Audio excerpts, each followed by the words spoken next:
بیماری اور مصیبت بھی اللہ کی طرف سے ہدایت کا پیغام ہے۔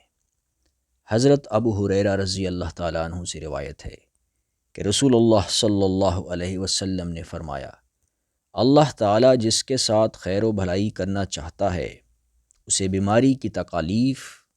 اور دیگر مصیبتوں میں مبتلا کر دیتا ہے۔ تشریح: انسان جب تک تندرست و توانا اور خوش و خرم ہوتا ہے تب تک اسے اللہ کی جانب توجہ نہیں ہوتی۔ وہ دنیا کی موج مستیوں میں مگن رہتا ہے، گناہوں اور رب کی نافرمانی کے کاموں میں دلیر ہوتا ہے، حلال و حرام کی تمیز نہیں کرتا، کیونکہ وہ سمجھتا ہے کہ رب کی فرمانبرداری کے بغیر ہی اسے دنیا میں امن اور سکون مل رہا ہے،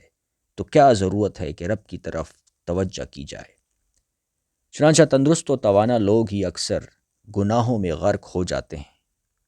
مگر جب انسان کو بیماریاں اور مصیبتیں گھیر لیتی ہیں تو اسے خدا یاد آ جاتا ہے۔ اسی وجہ سے اللہ جس کی توجہ اپنی طرف پھیرنا چاہتا ہے اسے بیماریوں اور مصیبتوں میں مبتلا فرما دیتا ہے، تاکہ انسان اللہ کو یاد کر کے تضرع اختیار کرے، اللہ سے مدد مانگے اور اس بات کو سمجھ لے کہ صحت و تندرستی اور جسم کے تمام اعضاء میں طاقت اور جان اللہ کی طرف سے ہی عطا کردہ ہے، اور تاکہ بندہ اللہ کا فرمانبردار بندہ بن جائے۔